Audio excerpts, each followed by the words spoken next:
Hey there, welcome back to another review, this time of the 1980 horror film Don't Go in the House. You have been warned.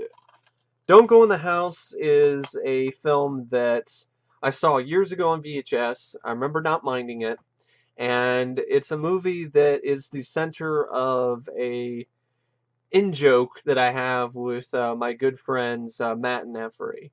And in particular, Effrey.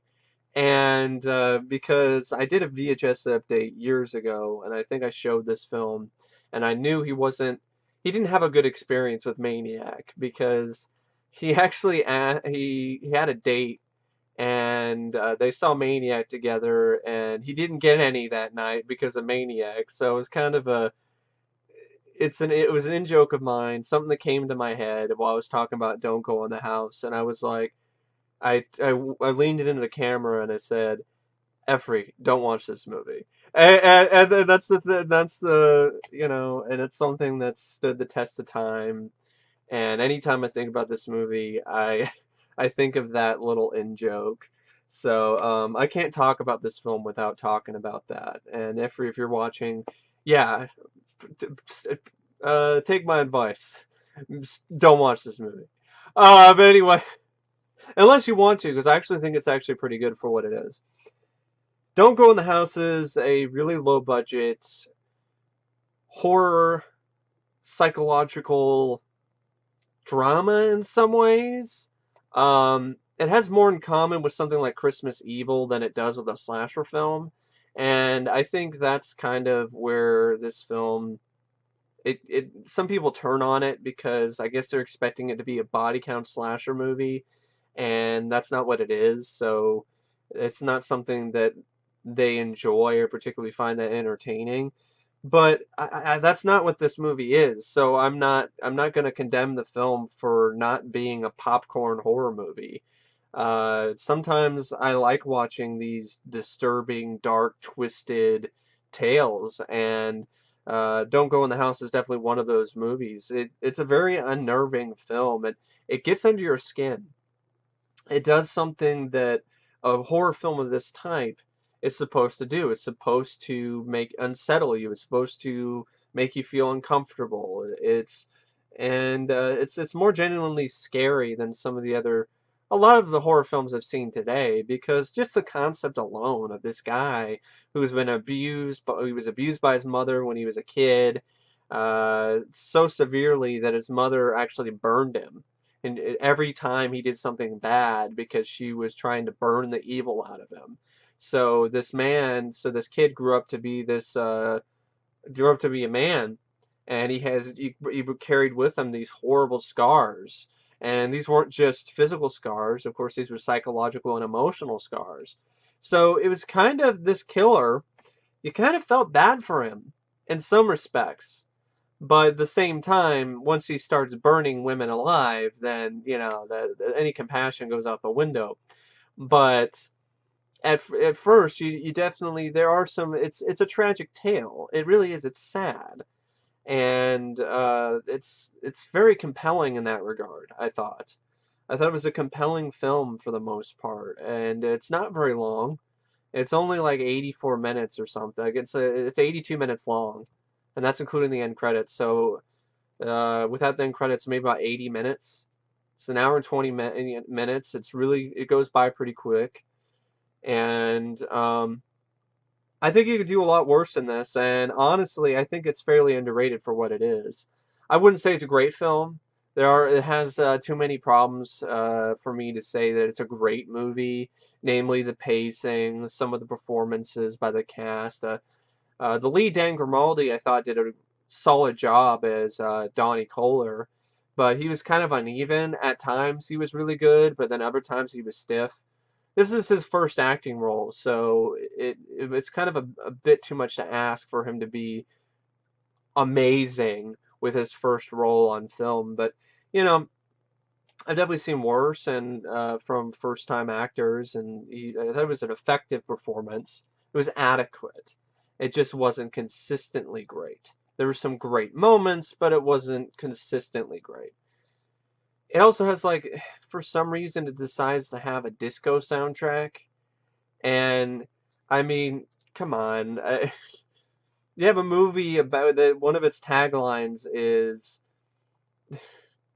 they die victims of revenge. The chain like something like it's a the chains. They die in chains. Victims of revenge or something like that. Like they burn. It was like this really fucked up tagline that you're like, what? This is what it is.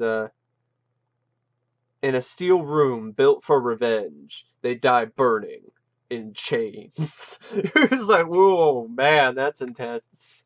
And it's a fairly intense movie for the most part, except it's not so intense though that, it's Cannibal Holocaust intense or anything like that. But it still has a really intense, it has one really intense scene that's really hard to watch. And this film has a disco soundtrack. Like over the end credits, it plays this song called "Boogie Lightning." I mean, I have fun with the song. I mean, as you can see here.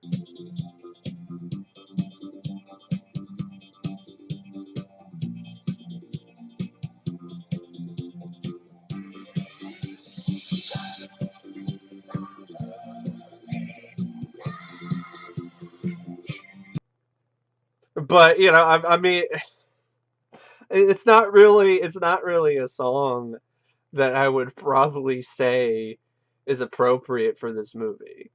It's the soundtrack that plays it, the song that plays at the end credits is totally awkward and it's inappropriate.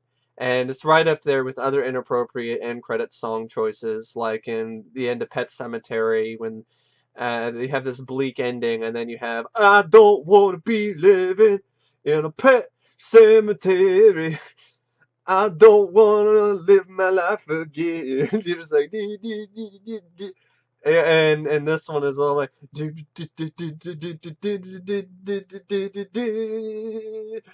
like boogie like day. You're just like, what the fuck? Um, the song is by El Electrique or something, and it's a catchy beat. It's a catchy tune. It's a fun disco song. It's fun to dance to, but come on, really?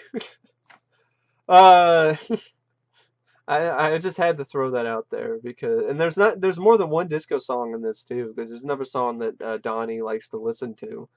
It's just a weird contrast. It's a very strange contrast, but it kind of adds to the film's charm in some ways. Is that this inappropriate disco music, and you got do do do do do do, in a movie where this guy, he's burning women alive in a steel room he built in his house, and it's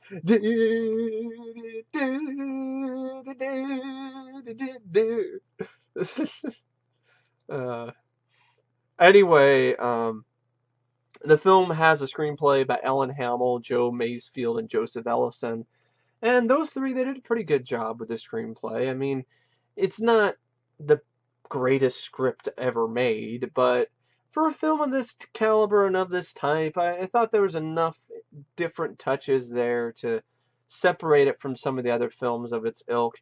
Yes, it is similar to Maniac. Yes, it has similarities to Psycho. It does have similarities to other movies, but there's enough differences there, I thought, in the script that I thought it stood out enough that I didn't feel like it was a rip-off. And the main one, of course, is the way that Donnie kills his victims.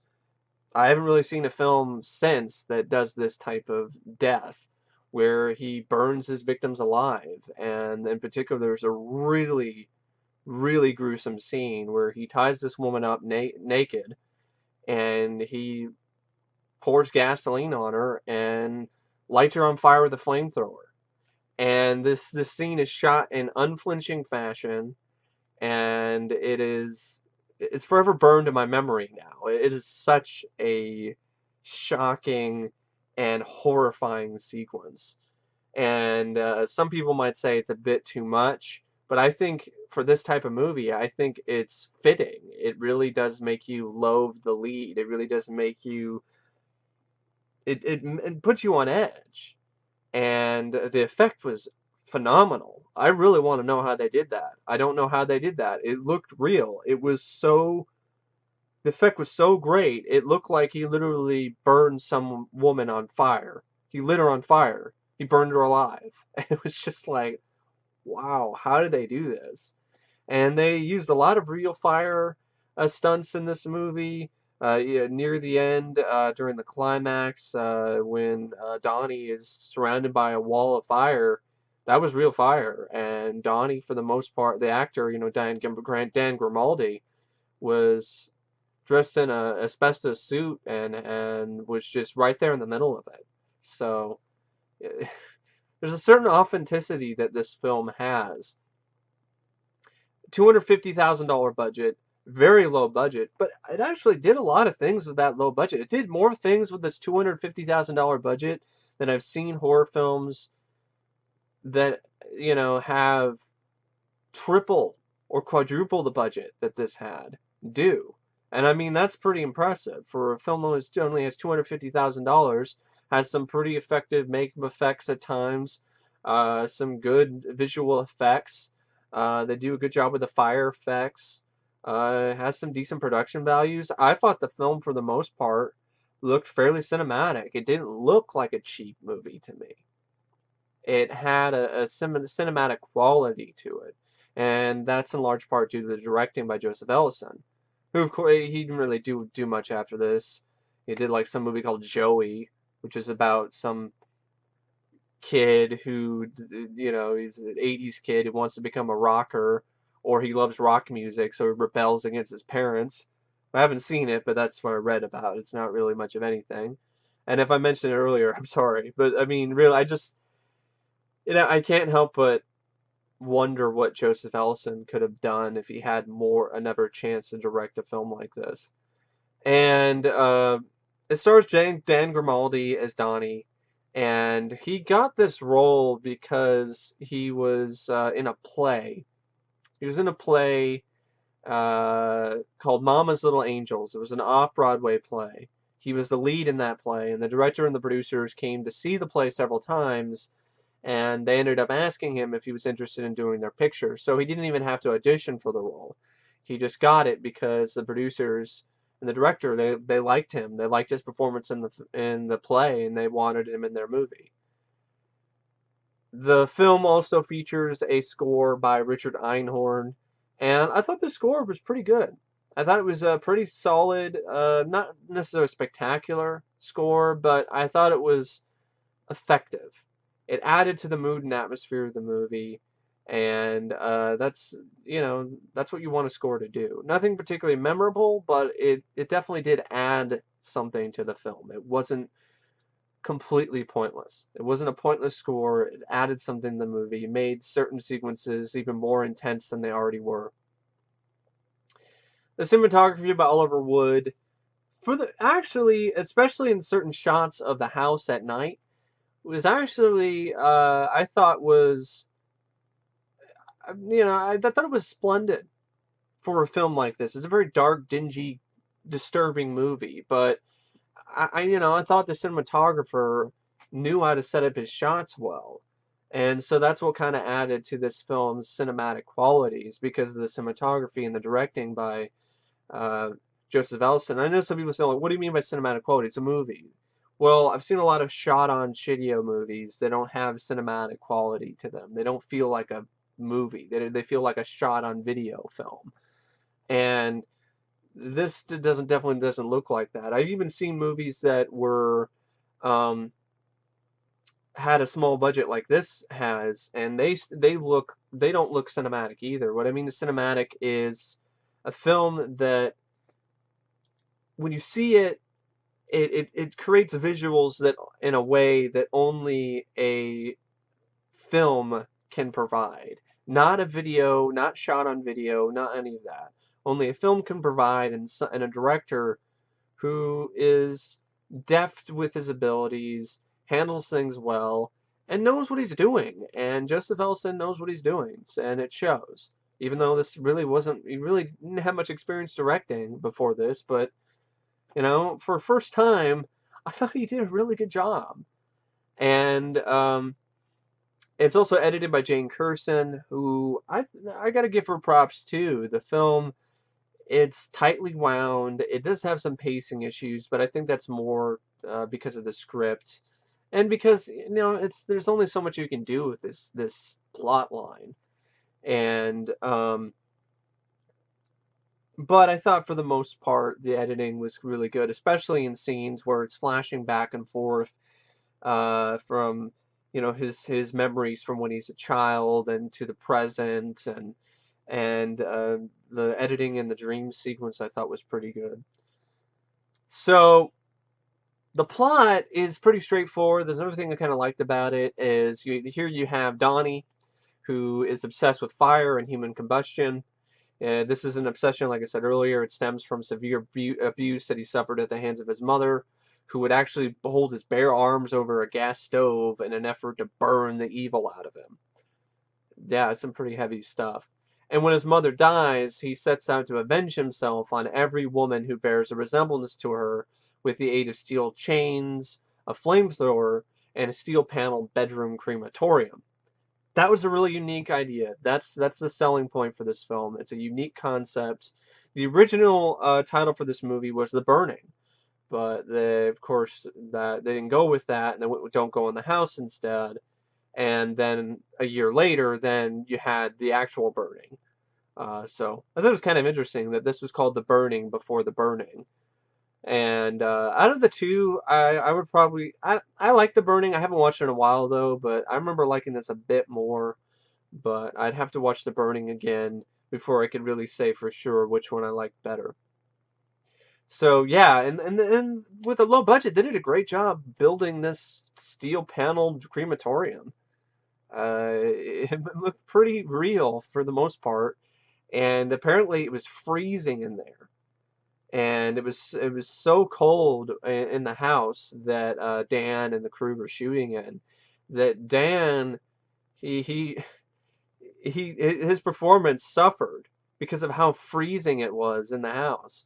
So he actually made an agreement with the director. He was like, okay, can we start recording the rehearsals? Because I feel that I'm losing energy and my performance is suffering with each and every take that we do later because it's so cold.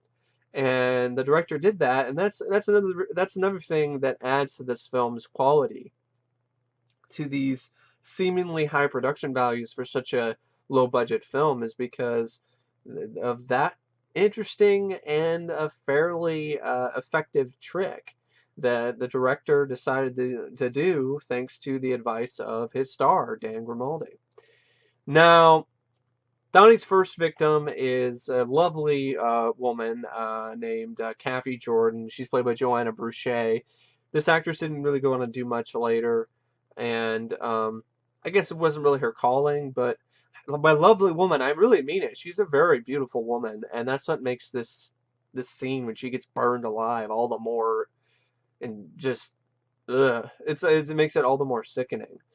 So she befriends this harmless looking guy, Donnie, and Kathy escorts Donnie back to his mother's house, where he knocks her unconscious, strips her naked, chains her arms and legs to the ceiling and the floor of this steel room. And he ignores his Kathy screaming pleas for help and for mercy, and then he burns her to death with his flamethrower. I mean, there's no way to get around this. There's no way to say, "Oh man, that's not a shocking sequence." That is such a shocking sequence, and the most effective horror element of the film, that's for sure, is that scene. And that scene alone is probably why the film was labeled as a video nasty, and in the UK, it was actually banned for, I don't know for how long. I think it was. I don't think it's banned anymore, but it was one of those infamous video nasties that the British government wanted to get rid of and considered illegal if you owned it, or if any sort of rental place had it in their possession. And in comparison to some of these other more intense films like Cannibal Holocaust that have been on the Video Nasties list, this isn't as intense as those movies, but that one scene alone, I mean, I can see why it ended up on there. And like I said, and I'm going to say it again, the effects in that scene are spectacular. They are really, really good. They are fantastic. And I really hope to someday I'll be able to figure out how they did that. So over the next few days, Donnie murders 2 more women by immolating them, burning them alive. And he also burns his mother's corpse, and he dresses it up in her bedroom along with the other 3 dead women. And at this point, he's also hearing these voices in his mind that call him the master of the flame, and they urge him to punish evil. And of course, to say, it's not your fault, Donnie, we're going to help you, Donnie. And that was really creepy. And I got to give the film credit for that. And also for the interesting and kind of not really, I don't know to say, I don't know if off kilter is the right word for it, but it was definitely not a normal sort of decision, because normally you see in these type of movies when somebody's hearing voices talk to them, especially if it's a male character, it's a male voice that's speaking to him. Well, in this movie, it's a female voice. It's a clear female voice that's speaking to him and saying these things like, "You are the master of the flame. We're going to help you, Donnie." It was this very, very eerie. And his only friend is Bobby Tuttle, played by Robert Osth. And I had a lot of fun with this guy. He's a little bit of a scumbag because he's not perfect, because he's kind of cheating on his wife. But he had a personality that I liked. And he's a coworker who phones the house one day asking why Donnie's been absent from work for nearly a week, because he befriends him, and the film opens up with a tragic moment at Donnie's work when one of his coworkers gets lit on fire because Donnie left a spray paint can in the oven, and it's like I don't know where they work. They work in some kind of factory, and with fire. And so the guy could have been killed, and he didn't, and so that's why Donnie has all this time to himself. And I guess apparently he was going to go see his mother, and then he finds her dead. But part of him is wondering if she was already dead and had been dead for a while, but he just was going through the motions like she was still alive, like making tea for her and so on. But that's not really clear. Whether or not she was always dead or not. So this coworker seems to be the only friend that Donnie has left, because his mom is dead. She's passed away. So of course he worries about Donnie. He's asking him where telling him, if you don't show up to work on Monday, the boss is going to fire you. And Donnie, he lies, claims that his mother is sick and he needs attention. But of course, it's like, you better come to work, or the boss is going to fire you. But, Donnie kind of, says, all right, whatever. Donnie then attempts to pick up another victim, but he cannot go through with it because he begins to feel remorse for his actions. And that was an interesting moment in the film. And then he goes to a church where he tells Father Garrity, played by Ralph D. Bowman, about the abuse his mother inflicted upon him and about his urges to kill. And that's one of the there's a select few moments in this film where Dan Grimaldi's performance really shines, and that's one of them. And I also thought it was a sort of peculiar note that the priest, when he was asked whether or not he believes in the devil, he said, "No, I don't believe in the devil, but I believe in evil." And I thought that was interesting. So Father Garrity tries to help Donnie. He tells him to try to move on with his life and forgive his mother for what he did to him. And Donnie actually tries to stop. And that was a very inspired choice by the screenwriters, to actually show this character try to evolve, try to stop. He's done a lot of damage. He's killed at least 3 women. and burned them alive. Well, two women, really, and if you, because not his mother was already dead, but still, he's murdered. He's taken people's lives.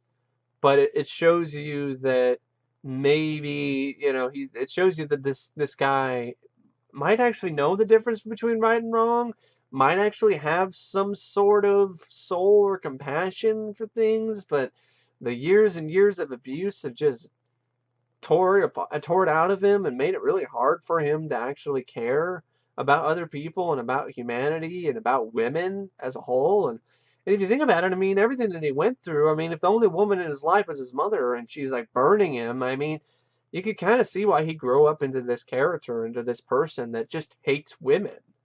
And that's sadly what a lot of these serial killers have in common, is very abusive childhoods. And so he tries to change. He takes an invitation from his friend Bobby to accompany him on a double date at a disco club. This is totally a movie of its time. Even before he goes to the disco, he goes to a clothing store to get disco clothes. I mean, this is a film that's listed, depends on where you see it. It was released in the US in March 28th, 1980, but it was a 1979 film, and it was filmed in 1979. You could tell because, the disco stuff. I mean, this is an interesting time capsule for the short time period when disco was still popular, and then when people just decided it sucked.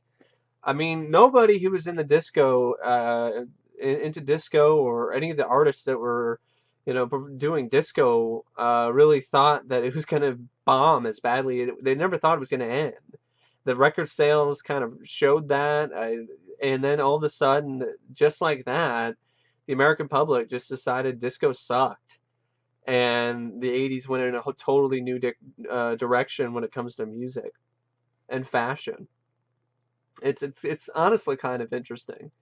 It's a very fascinating switch. It happened as quickly as just the flick of a light switch. The disco was on and then it was off. And this shows you what it was like when disco was on for a little bit and then it was completely just shut off. So that just shows you nothing lasts forever, including disco. Now, so he goes to the disco club to meet up with his friend, and he's a very antisocial guy. He's very shy. He doesn't have much social skills, and he shows up at the disco, but he's shy and awkward with his date because he doesn't know what to do. He doesn't want to dance with her. He doesn't want to do any of this. And when the woman attempts to take him to the dance floor, she inadvertently holds his arm over a table, over a candle that's on the table, and this just causes him to have PTSD flashbacks to the times when he was abused by his mother, and then he just lashes out on her, becomes this monster. He turns into the guy who's just burning women alive in a room of steel, and he throws this candle at her face, and he sets her hair on fire. And he flees from the disco. Donnie and of course the girl who's been scarred for life, her brother was there, and he goes and chases after Donnie and starts beating his ass. And then Donnie fights back and manages to get in his truck and drive away. And he flees from the disco. And then he's trying to get at, all right, I don't know, what have I done type thing. And you get the intention that he doesn't want to keep doing this now, but it just seems like he's just become this monster, and he doesn't know how to hold this pyromaniac back anymore. And it doesn't help that there's victims right there for the taking, these two drunken girls on the street. So they need a ride. He gives them a ride. He tells them, hey, you want to have a party, you can have a party at my house. And Bobby attempts to find Donnie, and he runs into Father Garrity on the way to Donnie's house. And this happens all around the same time, on the same night. No one answers the front door, so Bobby and Father Garrity break it down and end up rescuing the two women because he had locked them up in his steel room and he was going to burn them. Donnie then puts on his incinerator outfit and then sets Father Garrity on fire with a flamethrower. And Bobby managed to smother the flames and rescue the priest, but we really don't know if he's really alive. It's not really insinuated that he survived that. So Donnie then takes refuge inside his mother's bedroom with the burned corpses. And all throughout the film, he has these dialogue scenes with these corpses. Like he's saying, like, "You're not scaring me. Stop it." And there's even a scene where he actually smacks one of them in the face. And I like the way the director shot this scene because he shot it as you're looking at Donnie, and it's like you're the one being smacked. The audience is being smacked, and you actually get the camera rocking along with the rocking chair. And there are all these other scenes too that seem like, okay, is it real or is it not? What is going on? He's seeing these things, and there's a scene before the climax where we could see his mother's corpse, like in the same room with him, but he's not noticing it. So that makes us wonder, okay, is it all in his head? Or is this really happening? What's going on here? So the film kind of leaves that up to interpretation. I guess kind of like what Maniac was doing. Um, and like Maniac, it has a similar ending where the victims come back to life and they express their disappointment in him, and he hallucinates that these charred corpses come to life, and he tries to ignite them, tries to burn them with his flamethrower, but he sets the house on fire. And he dies in the fire. And that's how the film should have ended, because I don't really think this film needed this final scene, which is like some sequel bait thing that just doesn't make any sense, where it portrays a young boy being beaten by his mother. His name is Michael. The boy hears the same whispering voices that Donnie did, and they tell him that they're there to help him. And then you get Boogie Lightning. You're just like, what? Like, really? This kid's getting abused, and then end credits, Boogie Lightning. This is like, really, don't go in the house, really? Come on. Um, but yeah, there was even a dream sequence that showed his victims come to life and grabbed him and tried to pull him down into a pit, and that was a fairly well shot sequence as well. This film is full of well shot sequences, some competent acting, solid direction. All other phases of production are pretty good. I just think the main problem I have with it that prevents me from really loving this movie is it is a very oppressive tone. It's a very depressing, bleak movie to watch. It's not that type of film that you're just going to sit down and watch over and over again, because it just makes you feel like you need to go take a shower afterwards. Um, and that's the intention, but it's definitely not something that you can really stomach for a lot. There's only can deal with it for a little bit, at least for me anyway.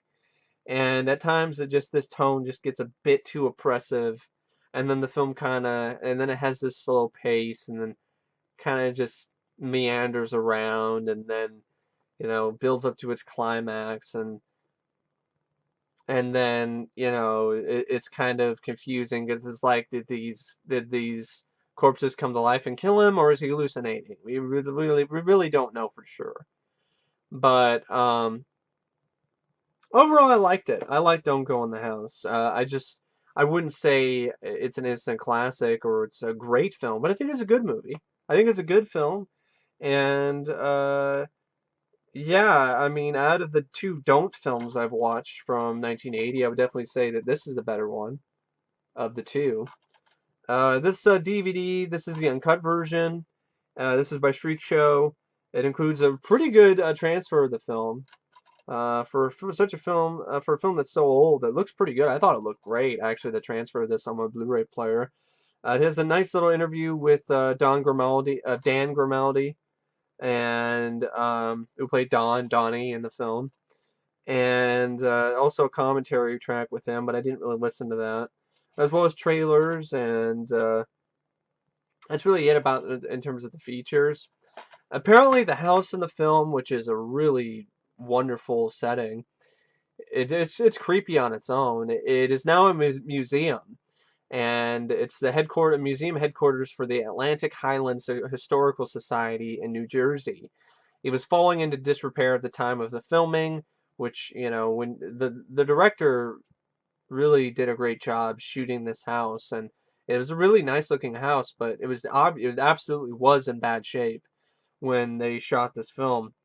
And well, that added to the atmosphere because this is it was a film about a man who was falling apart, and it made sense that the house that he was living in was also falling apart along with him.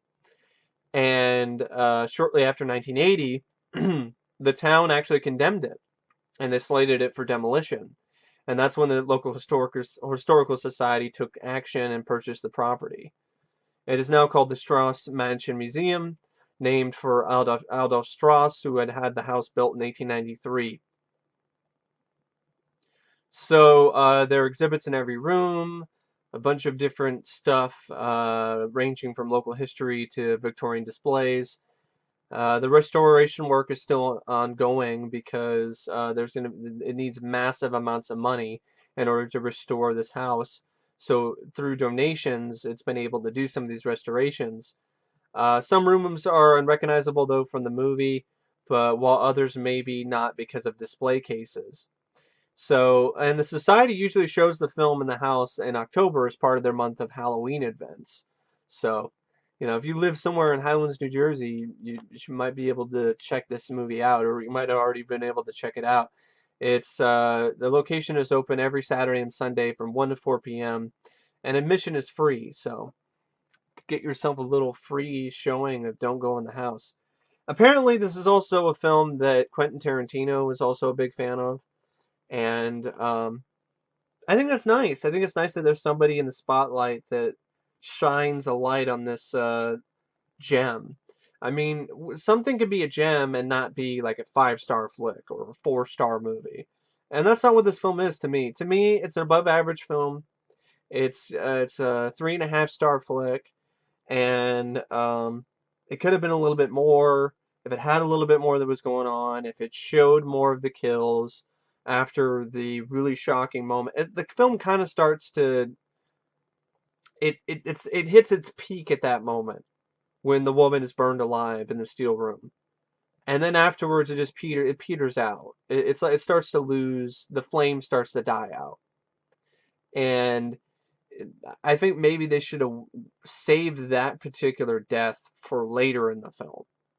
Then it would have had just as much impact no matter where it was. But if they put it later, then the film would have built up to that, and then there wouldn't be as much of a letdown. There's a letdown after that because you've seen this horrific act of violence, and you've seen what this man is capable of, and you're wondering what he's going to do next, and he never really. These are kills that happen off screen, and you just see the burned corpse later. You don't really see another burning like that, and then and then you don't see anyone get lit on fire with the flamethrower until the priest. So yeah, plan the ending, and the sequel bait thing, and it doesn't know whether it's real or not. That's another problem I have with it. Plus the pacing. But I still like the film. I still like it, and if you can find this, I would recommend you check it out. Except for you, Effrey. No, I'm just kidding. Like I said, if you want to watch it, you can. But anyway, thank you for watching my review of Don't Go in the House. And as always, I will see you guys later. See ya.